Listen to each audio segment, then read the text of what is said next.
لا إله إلا الله. السلام عليكم ورحمة الله وبركاته. أعوذ بالله من الشيطان الرجيم. بسم الله الرحمن الرحيم. إلى حضرة الحبيب سيدنا ومولانا محمد صلى الله عليه وسلم وعلى آله وأصحابه وذريته. الفاتحة. أعوذ بالله من الشيطان الرجيم. بسم الله الرحمن الرحيم. الحمد لله رب العالمين الرحمن الرحيم مالك يوم الدين. اهدنا الصراط المستقيم صراط الذين أنعمت عليهم غير المغضوب عليهم ولا الضالين آمين. Bismillah hadrati al-alim al-alama al-syekh وحضرة عمر الجابي ولدرة الشيخ بدين أحمد بن حجر الأسقلاني ولدرة الشيخ حمد القرضوبي. الفاتحة. أعوذ بالله من الشيطان الرجيم. بسم الله الرحمن الرحيم. الحمد لله رب العالمين. إياك نعبد وإياك نستعين. اهدنا الصراط المستقيم صراط الذين أنعمت عليهم غير المغضوب عليهم ولا الضالين. رب اغفر لي ولوالدي ولجميع المسلمين والمؤمنين آمين. بسم الله الرحمن الرحيم. الحمد لله والصلاة والسلام على رسول الله محمد عبد الله. اللهم صل على سيدنا محمد الفاتح لما أغلق والخاتم لما سبق ناصر الحق بالحق والهادي إلى صراطك المستقيم وعلى آله حق قدره ومقداره العظيم. وقال الله عز وجل في كتابه الكريم. بسم الله الرحمن الرحيم. إن الله وملائكته يصلون على النبي يا أيها الذين آمنوا صلوا عليه وسلموا تسليما. أما بعد.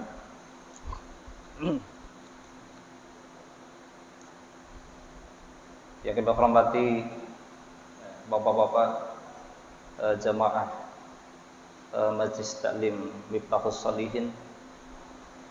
Alhamdulillah wa syukurillah, pada kesempatan hari ini, malam ini, jam ini, Allah mempertemukan kita semuanya dalam satu kesempatan, dalam satu waktu, dalam satu wadah, yakni ibadah.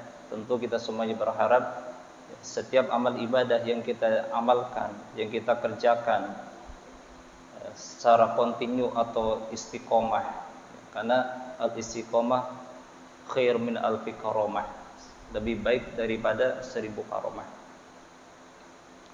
Baik bapak-bapak semuanya kami hormati, untuk melanjutkan kajian pada malam ini berkaitan dengan ibadah. Karena pada hakikatnya manusia, Allah Subhanahu wa taala menciptakan itu untuk ibadah. Manusia diciptakan untuk mengabdikan diri kepada Allah, untuk memperkenalkan diri dia itu siapa dan akan kembali kepada siapa. Maka tatkala mereka tahu posisi kedudukan dia itu siapa, maka dalam satu hadis, man arafa nafsahu faqad arafa rabbahu. Siapa yang tahu persis kedudukannya, maka dia kenal Allah. Siapa yang kenal dirinya sendiri, maka dia kenal siapakah Tuhannya, siapakah yang menciptakannya, dan akan kembali kepada siapa mereka itu. Bapak-bapak yang kami hormati, dalam sebuah hadis, wal maqalah sabi'ah, maqalah yang ke-7 dari Rasulullah sallallahu alaihi wasallam, qala fa ummul ibadati ummul adiyah wa ummul adabi wa ummul ibadah wa ummul amani wa ummul audiyatu qillatul akli. Semua itu mempunyai pokok masing-masing. Semua perkara itu mempunyai pondasi masing-masing. Apapun itu pekerjaannya, apapun itu yang dikerjakannya. Contoh, sholat 5 waktu. Sebanyak apapun itu makmumnya, kalau imamnya batal, ya, kemudian nggak dilanjutkan dengan imam berikutnya, batala jama'atuhu, maka jamaahnya itu batal. Sebanyak apapun itu makmum. Ini pokok. Nah, pokoknya jamaah itu terletak pada imam. Imamnya baik, imamnya bagus, ya, maka jamaahnya berbobot, ya, di mata Allah Subhanahu wa taala. Dalam satu hadis Rasulullah sallallahu alaihi wasallam mengungkapkan, ya, semua itu ada pokoknya. Ummul audiyatu wa ummul adab. Yang pertama adalah ummul audiyah kilatul akli. Pokok dari segala obat, kilatul akli, sedikit makan. Nah, ini semuanya. Ya. Orang sebanyak apapun itu harokah, Pak, atau olahraga, kalau pola makannya tidak dijaga, penyakit akan mudah masuk. Gitu. Maka dalam satu hadis di dalam kitab Sirajut Talibin, ya, karangan Syekh Hasan Jampes, ya, itu aku masih ingat banget. Alju nurun, itu kalimatnya. Lapar itu adalah cahaya. Kalau bahasa Jawanya, orang kalau lapar, ya, itu insya Allah bisa membeningkan pikiran. Ini bagi tingkatan-tingkatan khos, Pak. Tapi kalau bagi tingkatan-tingkatan awam, ya, semakin perut itu lapar, jadi semakin nggak konsen dalam pekerjaan, ya Pak, ya. Gitu. Ya. Jadi di dalam pekerjaan, di atas motor, ya, kita mengendari motor, kalau perut lagi lapar, terkadang udah acak-acakan. Ya. Tapi pada hakikatnya, ya, al-ju' nur, lapar itu adalah cahaya. Ya. Kenapa dikatakan lapar itu cahaya? Karena pada dasar sebenarnya, ya, asyahawat, ya, nafsu yang ada di dalam diri seseorang itu, ya, semakin banyak makanan, maka semakin banyak pengendalian nafsu pada dirinya. Orang semakin banyak makan, ya, maka nafsu semakin menguasainya. Ya. Maka ada di dalam al-Islam yang dikatakan saumu Ramadan. Ya, selama 1 tahun Islam itu memberikan obat, ya, baik itu lahiriah dan ruhaniyah. Pada saat orang itu masuk ke bulan suci Ramadan, Allah gembleng jasmaninya dengan as-saum, ya, dari fajar sampai menjelang menjelang salat maghrib, sampai adzan maghrib. Ini adalah harakatul jasmaniyah, Pak. Pergerakan dari segi jasmani agar jasmani itu sehat. Pada saat orang itu lapar, maka syahwat itu semakin dikekang, semakin lemah. Jadi geraknya itu udah semakin sulit, syahwat itu. Nah, ini dalam satu hadis qillatul akli. Jadi orang kalau kepengen sehat benar-benar, ya, maka dijaga pola makannya. Bagaimana qillatul akli? Sedikit makannya. Ya, kalau bahasa kita, makanlah. Jika kamu lapar, berhentilah kalau sudah kenyang. Kalau bahasa kita. Ya, tapi kalau bahasa Rasulullah SAW, ya berhentilah sebelum kenyang. Artinya pada saat perut itu sudah terisi dengan makanan, ya, dan sudah cukup untuk beribadah, ya, maka berhenti. Dulu, ya, sedikit menceritakan perjalanan Syekh Abdul Qadir Ar-Jilani. Di dalam kitab An-Nurul Burhan, Manaqib Syekh Abdul Qadir Ar-Jilani, itu dijelaskan pada saat Syekh Abdul Qadir Ar-Jilani berpuasa, ya, di tengah jalan tidak ada satupun makanan yang bisa beliau makan, sehingga beliau terjatuh di pinggir jalan. Pas begitu beliau sadar, ya, ternyata di depan beliau sudah ada khubsun, roti. Gitu. Roti itu ambil sama beliau. Pas beliau memegang roti, rotinya mau dimakan, ternyata di rotinya itu ada tulisannya, Pak. Ya, ada tulisannya. Ju'ilat lisyahawat, katanya. Makanan itu ya untuk orang yang mempunyai syahwat. Ya kan? Walakin qawiyun, orang yang kuat itu ya mendekatkan diri kepada Allah tanpa syahwat. Dan setelah beliau melihat tulisan yang ada di roti tersebut, seketika beliau menyingkirkan rotinya, beliau melanjutkan perjalanan lagi, perjalanan sufiyahnya, ya, tasawufnya. Ya. Lah ini, ya. Kemudian, kenapa Rasulullah SAW menyarankan kilatul akli sedikit makannya? Karena min akli ma yudurruhu khairu minal audiyati likulli da'in, ya. Menyedikitkan makan itu bisa menjadi obat, bahkan lebih baik daripada sekala obat, gitu kan. Kalau sekarang ada ya yang namanya penyakit kadar gula, ada gula basah, ada gula kering. Kalau kita kan taunya gula itu ya kering, nggak ada gula basah. Ya, gula itu kan ada dua, ya, gula pasir sama gula Jawa. Ya, sekarang ditambahin lagi ya sama orang. Ada gula kering, ada gula basah.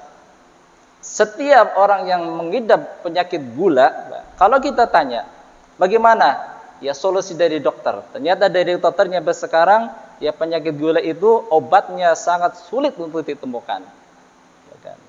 Tapi dalam Islam, ya kullu da'in dawaun. Setiap obat pasti ada penyakitnya, gitu. Ya. Iya. Lah bagaimana ya untuk mengobati penyakit ya entah itu gula basah atau gula kering ya bitaraqatis shaum ya dengan thariqah puasa. Karena pada saat puasa itu pembakaran lemak dibakar benar-benar itu. Pembakaran lemak ya lambung dikosongkan ya kan. Jelas itu adalah kesehatan yang tiada tara puasa itu. Setiap aku ketemu dengan orang yang kena penyakit entah itu gula basah, gula kering, responnya Ustadz, ya, dokter aja masih bingung itu nyari obatnya, katanya.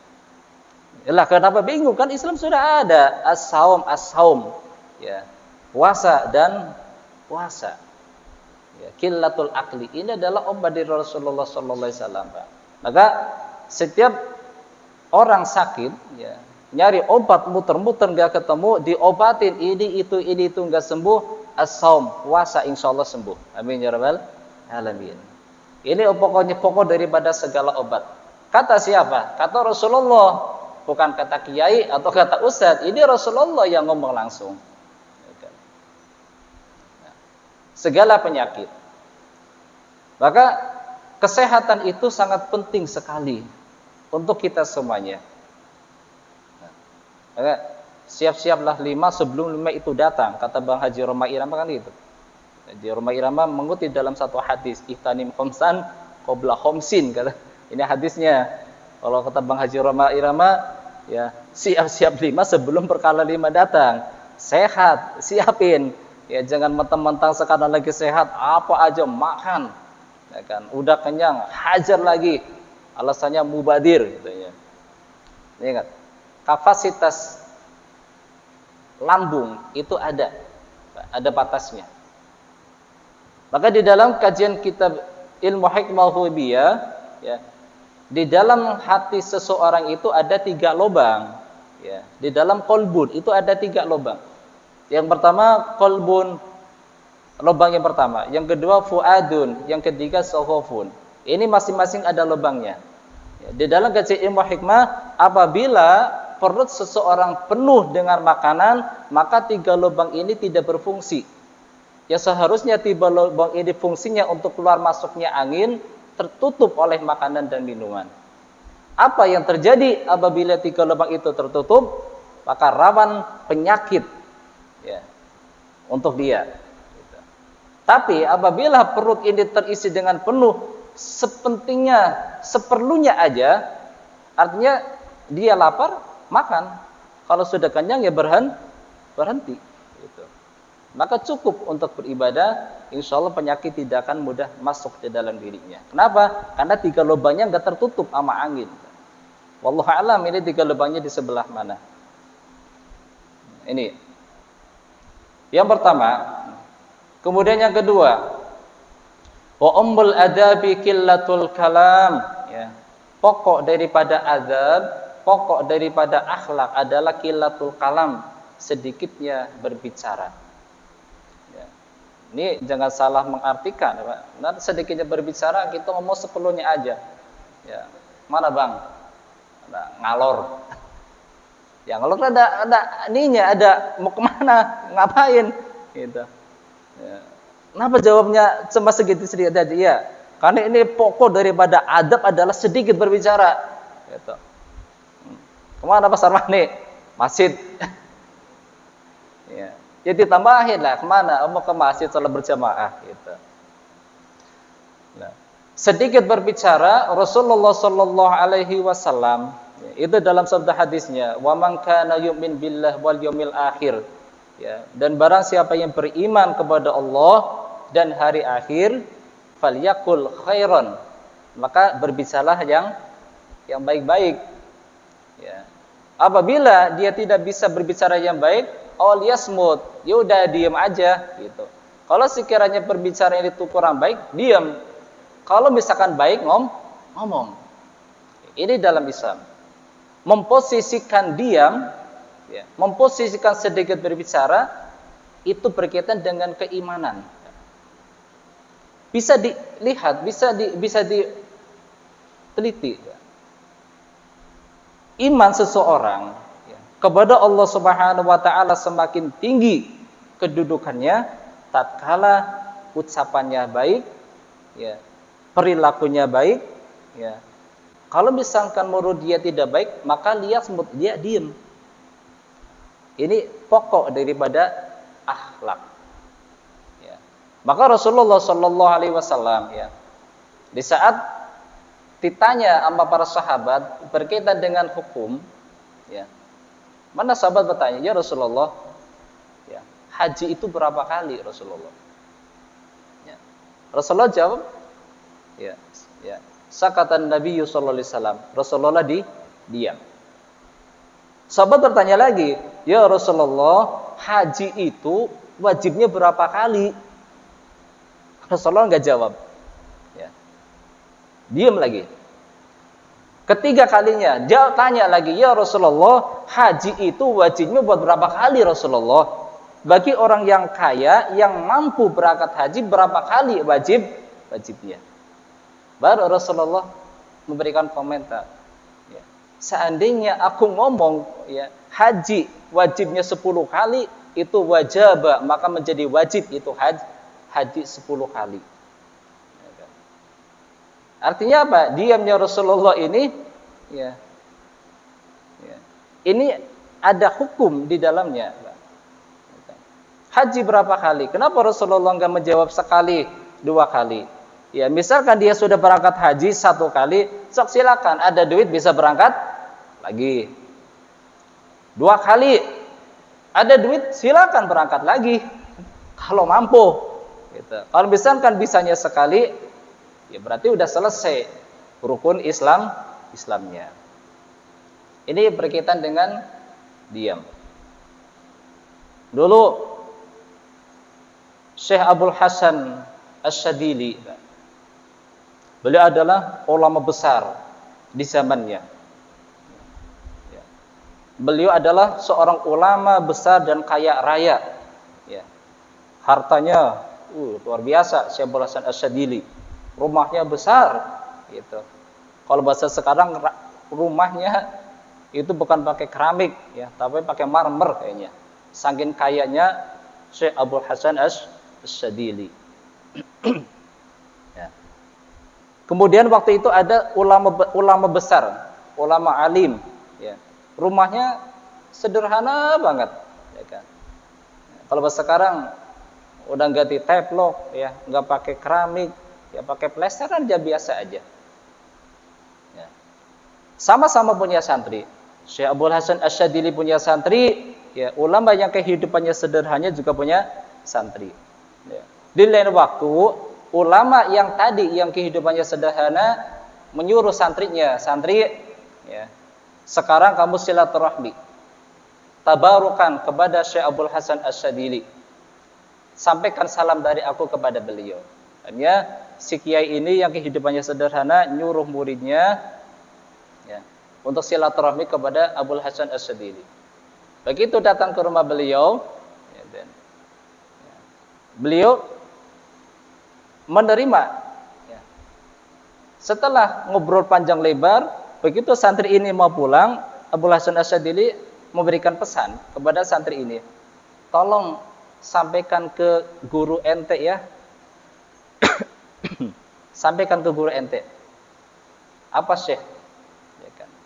Jangan hubud dunia, jangan cinta dunia. Ini berkaitan dengan hukum. Lah, Abdul Hasan Asyadzili posisinya hartanya melimpah. Kiai yang satunya lagi fakir benar-benar, miskin benar-benar.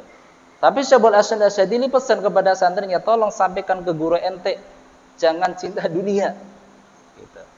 Ternyata apa? Ya, Syekh Abdul Hasan Asyadzili seorang yang kaya raya, punya ini, punya itu adanya di tangan, tidak ada di hati dan pikiran. Cuma di tangan aja.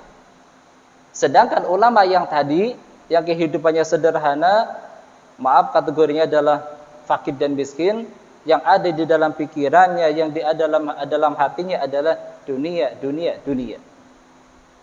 Ini berkaitan dengan hati. Hukum. Abdul Hasan Asyadzili kasiratus sukut, dia adalah banyak diamnya. Tapi apabila setiap beliau yang ungkapkan kasiratul hikmah, banyak hikmah dan manfaatnya. Nah, ini berkaitan dengan al-kalam. Semakin banyak dia diam, insya Allah selamat. Maka dalam satu hadis Rasulullah SAW menyampaikan, salamatul insan fi hibdil lisan. Ya kan? Selamatnya orang itu ada pada lisan. Benar Pak? Aku ingat dulu waktu masih kecil, ingat banget demi Allah. Waktu aku lagi jalan-jalan, ya, di pinggir jalan, ingat ada motor macet, mogok di tengah jalan. Ya. Sekitar 100 meter ada anak muda. Anak muda ini bercanda. Ya. Motor yang macet itu punya warga kampung sebelah, gitu, tetangga desa.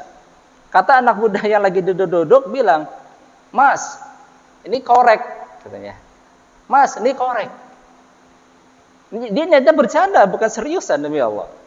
Mas, ini korek. Motornya lagi macet. Coba, artinya apa tuh? Mas, ini korek. Berarti Mas, ini korek. Dibakar motor itu. Masya Allah. Tadi aku lihat ini orang lagi mendiri motor santai benar-benar. Langsung itu motor ditinggal, mau ambil batu. Mana orangnya nih? Mau diajak berantem seketika itu. Sampai bilang, awas lu lewat ke kampung gua matiin lu. Gara-gara lisan itu padahal. Ya.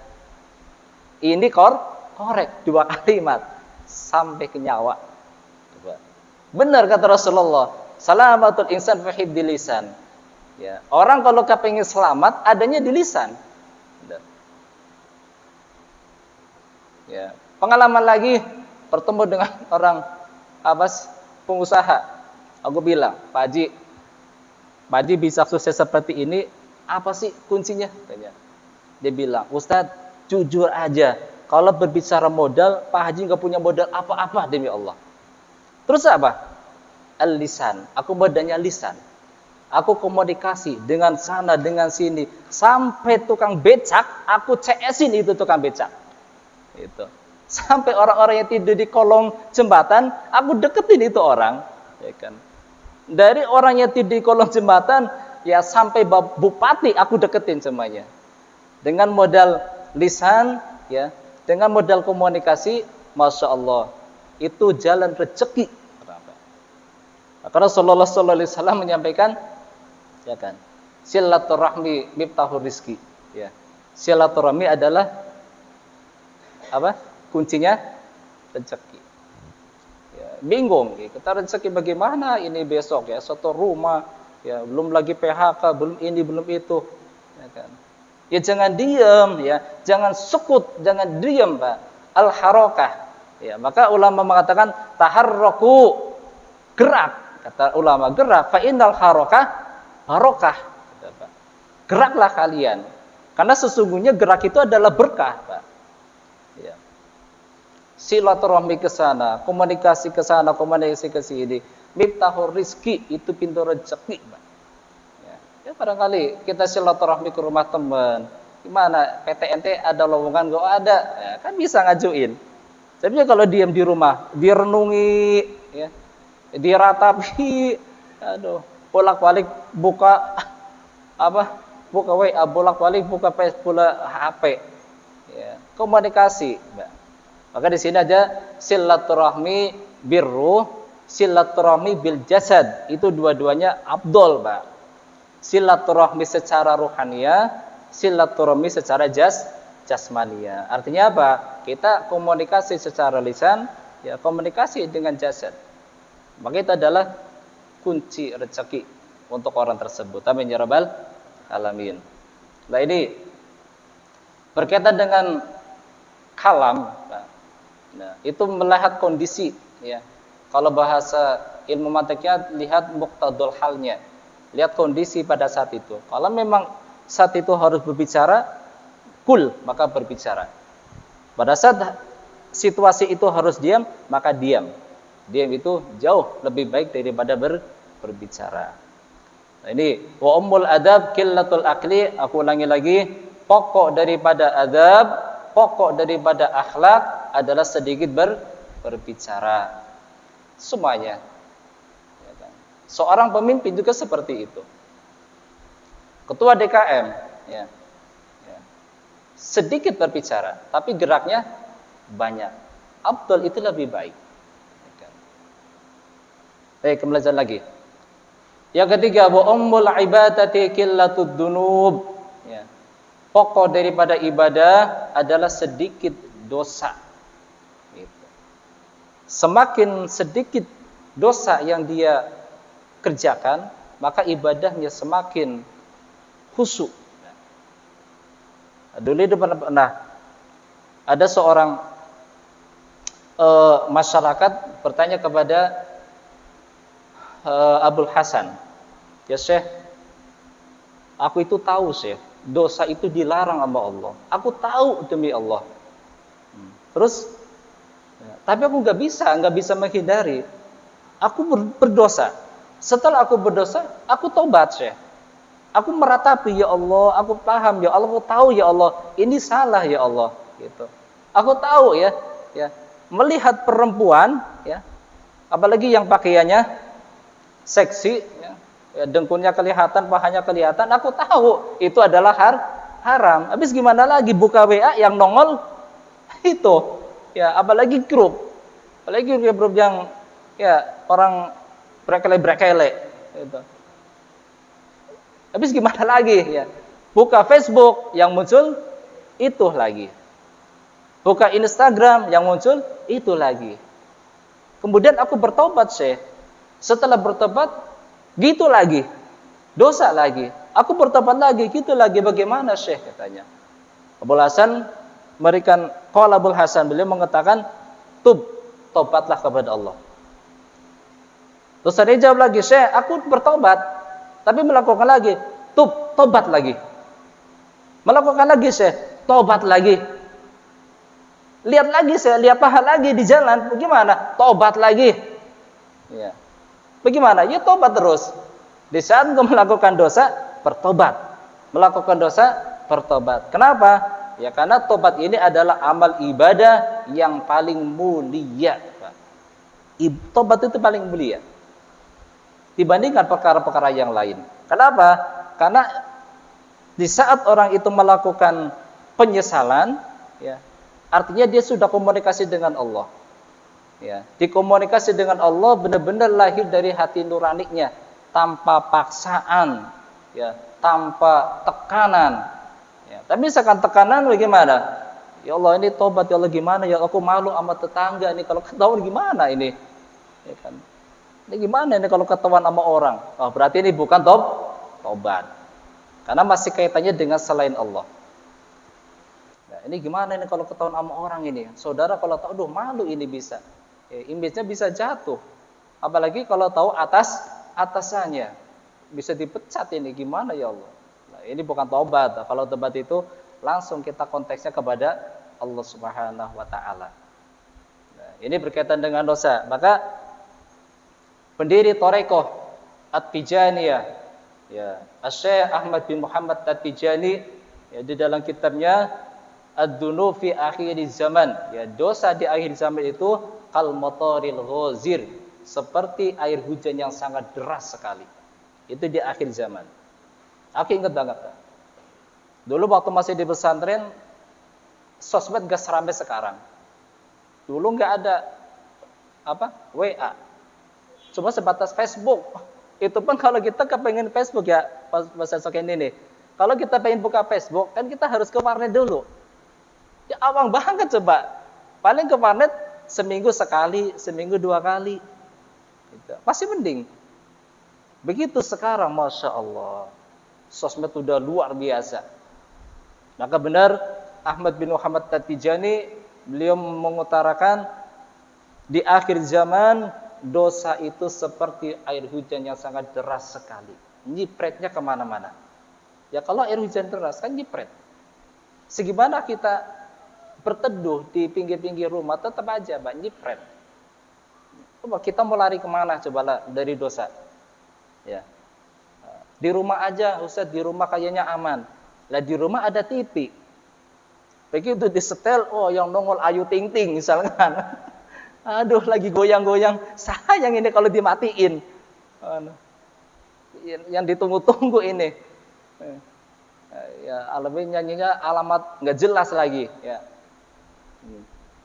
Oh, TV misalkan adanya di ruang tamu, masuk aja ke kamar Ustaz, kamar insya Allah aman. Ya, nggak ada orang lewat, TV ya di luar, nggak bisa. Ya, sekarang kita nggak bisa jauh dari HP. Jangankan di kamar, orang kadang aja di kamar mandi pegang HP. Ya, kita lagi BO misalkan di kamar mandi, ya lagi ngeluarin sesuatu, ya di Facebook lagi rame misalkan di grup, ya mohon doanya, amin amin, kita chat pakai chat amin sambil nongkrong, ya ada nggak ada, jangan kan chat, ya orang juga ada orang yang nggak tahu ilmunya misalkan, ya, waktu itu dulu pernah viral itu lagunya Wali. Robbana atina fid dunya, ada tuh lagu Wali ya. Iya. Robbana atina makin ada benar. Itu apa? Itu kan Al-Qur'an ya, Ustaz ya. Itu Al-Qur'an. Itu aku ingat banget. Lagi viral-viralnya lagu ini, jadi aku lewat di samping rumah, ya ada anak cewek lagi mandi gitu. Sambil nyanyi-nyanyi itu Robbana atina. Nyanyi Robbana artinya biur. Ya, mungkin menurut dia biar mandinya berkah kayaknya. Ya. Ini ya, nggak tahu ilmunya mungkin, ya taunya ya ini lagu Wali, ya lagu band, ya. Ya nama band kan ya siapa aja mau nyanyi bebas ya. Gitu. Dikiranya adalah karangannya Wali, padahal ini adalah kalam Allah. Ini adalah Al-Qur'an. Hati-hati. Ya. Ini kembali lagi. Dosa di akhir zaman menurut Imam Ahmad bin Muhammad At-Tijani itu seperti air hujan yang sangat deras. Maka bagaimana menyikapi ya tentang hal itu? Abul Hasan menyarankan tobat. Ya.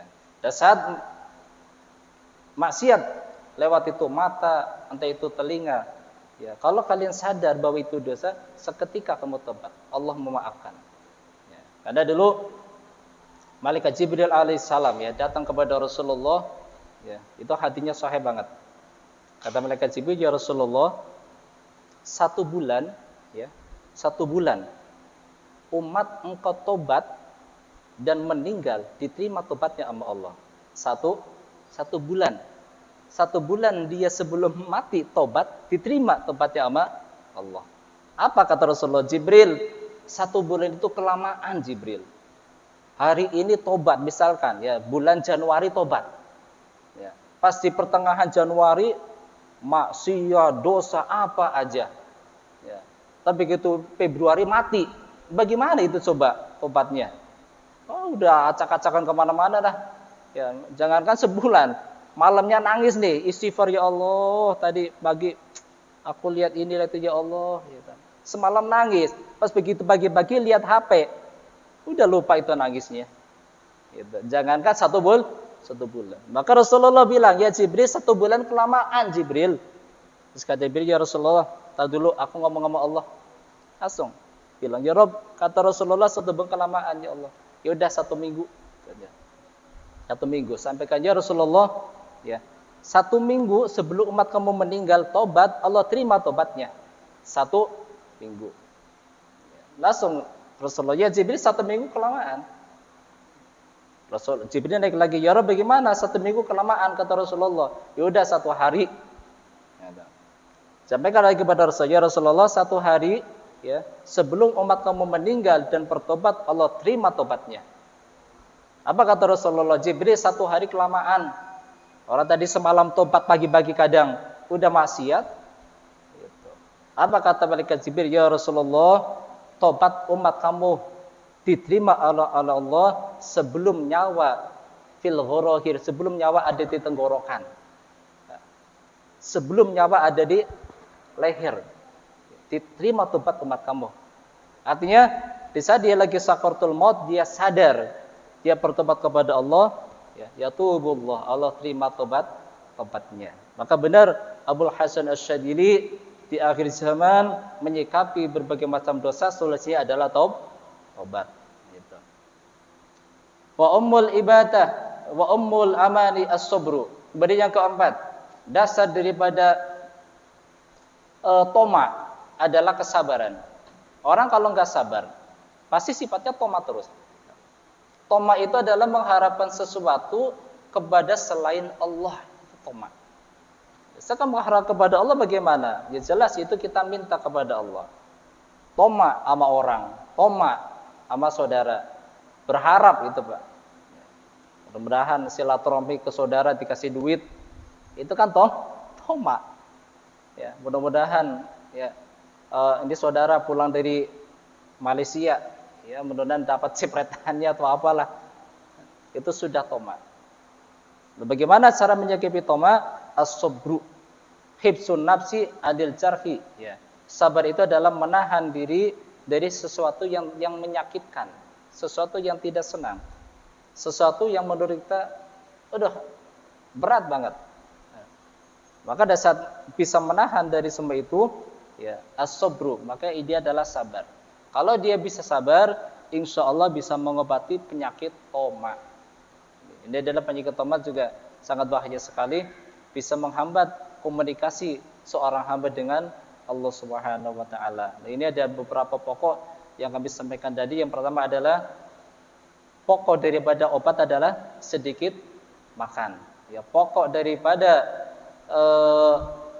akhlak adalah sedikit berbicara. Pokok daripada ibadah adalah sedikitnya dosa. Pokok daripada toma adalah sabar. Mudah-mudahan kita semua diciptakan oleh Allah menjadi orang-orang yang istiqomah dalam ibadah dan kita selalu semangat dalam hal yang baik. Amin amin ya rabbal alamin. Al-Fatihah. A'udzubillahi minasyaitonir rajim. Bismillahirrahmanirrahim. Alhamdulillahi rabbil alamin. Arrahmanir rahim. Maliki yaumiddin.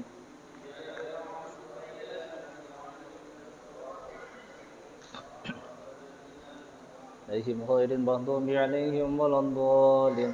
Bismillahirrahmanirrahim. Alhamdulillah rabbil alamin. Hamdan syakirin, hamdan na'imin. Hamdan yuwafi ni'amahu yakafi masidah. Ya Rabbana lakal hamdu kama yanbaghi li jalali wajhikal karim wa 'azimi sultanik. Allahumma shalli ala sayyidina Muhammadin al-Fatih lima wal khatim lima sabaq. Nasiril haq bil haq wal hadi ila siratikal mustaqim wa ala alihi haqqa qadri wa miqdarihi al-'azim. Allahumma inna nas'aluka salamatan fid dini wad dunya wal akhirah. وعافية في الجسد وصحة في البدن وزيادة في العلم وبركة في الرزق وتوبة قبل الموت ورحمة عند الموت ومغفرة بعد الموت اللهم إنا في سكرات الموت والنجاة من النار والعفو عند الحساب ربنا اغفر لنا ولوالدينا كما ربينا صغيرا ولجميع المسلمين والمسلمات والمؤمنين والمؤمنات الأحياء منهم والأموات ربنا آتنا في الدنيا حسنة وفي الآخرة حسنة وقنا عذاب النار سبحان ربك رب العزة عما يصفون والسلام على المرسلين والحمد لله رب العالمين والعفو منكم والسلام عليكم ورحمة الله وبركاته